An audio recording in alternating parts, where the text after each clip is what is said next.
What's up, man? Gentlemen, What's up, Chris? good evening. Hear me okay? Yeah, you're loud and All clear. right, sometimes this mic is finicky. Yeah, man, well, first, I'll do my own endorsement. So, I mean, I think, Rich, the first video I saw from yours was actually while I was still in the live-in LTR, probably back in the fall. And it was, I think, at that point, your most popular video, which was Three Women Not to Date. It was the one about daddy issues. And I think, I don't know if I'd been searching for daddy issues, and I saw that, and I was like, holy shit. And even one of the BTTs, Paul, that you were on, I think the one about covert narcissism, that one I listened to probably like 4 times in a row, just like checking off the boxes. So, but guys, for you guys listening out there, I mean, I'm in the 1% community. You know, if you can do it, do it. You know, it's not for thin-skinned guys. Like I'm in it, and people will tell you what's up. Like we're all there to make each other better. I mean, Rich, I think even since my conversation when I was here a couple months ago with you and Aaron Clary, you know, I have moved into a new place. I got a new job that now I'm making a 6-figure income, feeling much better. The crippling one-itis is gone. I'm spinning multiple plates at this point. So I'm having more fun now and more success in my career with women than I've ever had. And you're certainly a big part of that. So, yeah, so I chatted with you guys a little bit on stereo, I guess it was yesterday.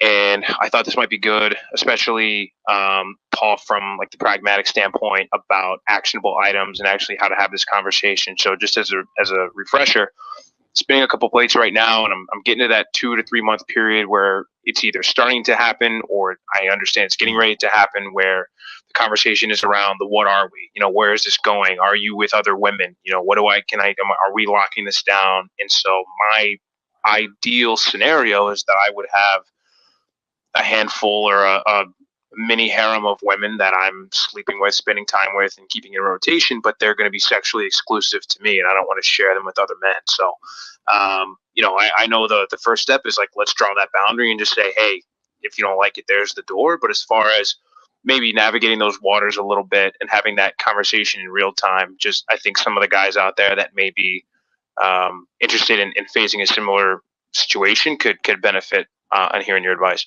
How many of them are asking you for exclusivity, by the way? Like all 3 right of them? now, it's none. Right now, Okay. it's none. But I'm hearing from them more often. It's not just one of these things. Usually, it's like, hey, let's hang out next Wednesday. Cool, I'll see you then. And now, like more frequently, the texts are incoming, and I'm keeping them at arm's length still. A couple texts here and there. Hey, I got to run. I got meetings, et cetera, et cetera. Or still not doing a ton of chit chat, but I can kind of see that with the amount of contacting me and how often and the things that it's about and how often they want to see me, that we're starting to go down that path a little bit.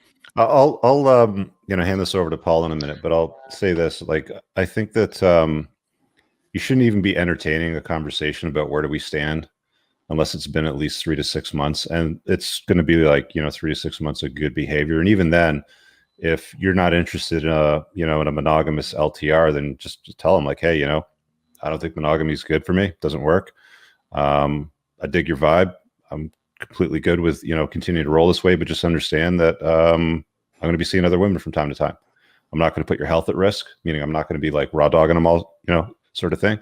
I'm not going to embarrass you, but that's how I roll. So if you're cool with that, then we can keep doing that. And then if she's good with that, then the next thing that you're going to drop is, and I expect you to be sexually monogamous with me. And if those things don't work, there's a door over there and you can walk out of it. Paul? Chris is thinking, dude, I can't imagine having this conversation with him. I can tell. Look at his face. That's all right, though. Listen, well, first of all, too, kind of think about how you'd want to design your life around having different women. So at the Rule Zero conference, I did a presentation on harems, right? And how to actually run a harem where not only your girl is consensual to you seeing other women, but she invites it, and wants to be a part of it. So, I mean, depending on what you want, that's an option. These really, you have to decide though, how you want to design your life with women. And we didn't get into this much in stereo, but it's good to get into here. If you want monogamy and that's your values, that's what you want, cool. If you would be open to that, or you want to just keep spinning plates forever or for a long time, that's fine. Whatever it is you want, you decide what that is first. I think the biggest problem is, you know, I thought about your question and stuff after we had talked yesterday. I think the biggest thing that I forget to tell guys is you have to set your frame to begin with, which means knowing what you want it to look like, knowing what you want your goals to look like. If you don't know what it looks like or should look like, and if that's possible or how, then how do you present that, right, to the other person? It ends up becoming then a negotiation, and because you don't want to lose these chicks, right? Or you don't want to lose sexual access. And that's not what you want it to turn into. So if you have a vision, you know what it looks like. That's the first thing. Now, why don't we answer that question first, and I'll point you in the right direction at a practical level. So what are you just going to do? Do you want a relationship eventually? Do you want to keep it plates forever? Do you want to do plates now for a long time and then maybe later? Or like, what would it look like for you? Yeah, Paul. So Rich knows a little bit more background on my situation. So I'm 4 or 5 months removed from a 2.5 year long LTR, live in, the dog, that whole thing, the dream of the white picket fence. How old are you? And so I'm 29. And so, Okay. I'm thinking at least a couple of years before even really entertaining the idea of, I'm getting into now. I'm really starting to hit my stride when it comes to my career. I'm doing some traveling. I've made complete lifestyle changes from where I was a couple of months ago. So that's a really good question that I hadn't thought about a lot. I mean, I think maybe I say it tongue in cheek. It's like, well, I'd rather just have, 3 girlfriends and then they'll be cool with it. But understanding how much time and resources that if I'm going to treat them all the same and equally, like it's not just, a cakewalk, right? So I don't know if that means letting the cream rise to the top and then bringing other women in periodically, or if that's, I have, the multiple committed women to me and vice versa. So yeah, I mean, that's something I definitely would have to think about, and probably make a decision on rather quickly. Yeah, you just think about what you want it to look like. Not that it has to be that way today, but what you'd be open for. You're never going for the commitment, right? You're protecting the commitment. So she should be going for that from you. You're protecting yourself from getting into a commitment that could ruin your life essentially or be a huge hindrance. And so these women have to prove to you that they're better for you as a compliment than as someone you keep at arm's length or as someone you don't have in your life at all. That's the burden of proof is on them to do that. So that's where your framework should be, of course, but then having that vision. So what I find is that for productivity and accomplishing stuff, either monogamy or what I sort of do, which would be, or what a lot of guys do, which is having that LTR that on the surface looks exactly like a normal long-term relationship that you would have with, that you could go to your family functions and go to a party at work or something, and everything's normal, right? But you occasionally bring in other girls. You don't have to worry about treating other girls in your life equally now.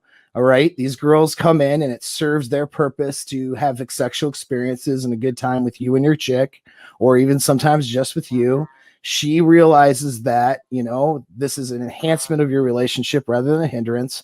And then you're not trying to manage like multiple wives, because the more girls you add in as more permanent fixtures, the more management you have to do now on those relationships. And that takes away from you achieving stuff. That's the reason why I don't look at it like, oh, bring in, I'm going to bring in another LTR and another LTR. Why don't I do that? It's because I think that would be a lot more to manage. And now my time and energy goes into that. And that's not good for me. Right. And so you basically want them, if they're spending more time with you and you've invited them more, like, I say draw these, perimeters around you and invite people that you know, like, and trust and have proven themselves closer and closer to the inside of your, perimeters. You want to make sure that they're not a drain on your time and resources, right? Like, if you're going to run it this way, you want to make sure that this is not what you're spending all your time on, managing drama between because there's a lot of guys that will fucking run like multiple checks and their life's a nightmare. Like, they spend all their time, dealing with them fighting with each other and the fucking cattiness and all this sort of stuff. And if you're getting yourself to a position like that, the juice ain't worth the squeeze, right? Yeah, like, I've been in make that sure that position you before. like Paul says, like, you have early frame announcement and then you manage that throughout the length of the whole thing. And anytime they get out of line, it's like fucking soft necks. And if they continue to do it, then just get rid of them. Like, you have to be fastidious about your time and your purpose, here, and focus on that, and don't let these fucking chicks get in the way of that, right? Yeah. And so now practical going forward, you figure out what it looks like, and then it's easy to present the frame now because you know what it looks like. You're very clear in your purpose. now a chick says, hey, you know, what are we, where we stand? And it's been 3 months. You just say, hey, you know what? Done the long-term relationship and it got bad real fast.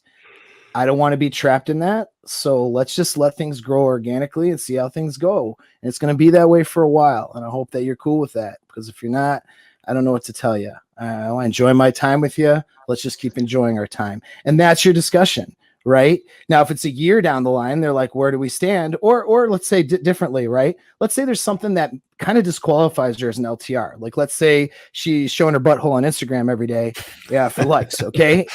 But she's cool other than that, right? So then you just kind of look at it and go, you know what? I really like spending time with you. I like our time together. But honestly, you do a lot of things that are not really relationship behaviors. I'm surprised you'd even ask me that question. Yeah. Oh, what do you mean? Well, I mean, look at your Instagram. Not judging you for it, but I can't be in a relationship with someone who signals to other men like that. So we'll just hang out, have fun, and whatever. We'll see how it goes. Then that's your frame. Watch her behavior change now, her be more of a qualified prospect for an LTR, or it doesn't change and you know where to put her. Does that make sense? Totally. Yeah, I think it's a little early, right? But as well, I mean, this all it's early, but it's good to plan I think for that's it. what Rich. Yeah, it's a good timeline and things to be thinking about. But yeah, man, I'll let you guys move on. I appreciate it, guys. All right, brother. Thanks. See ya. All right.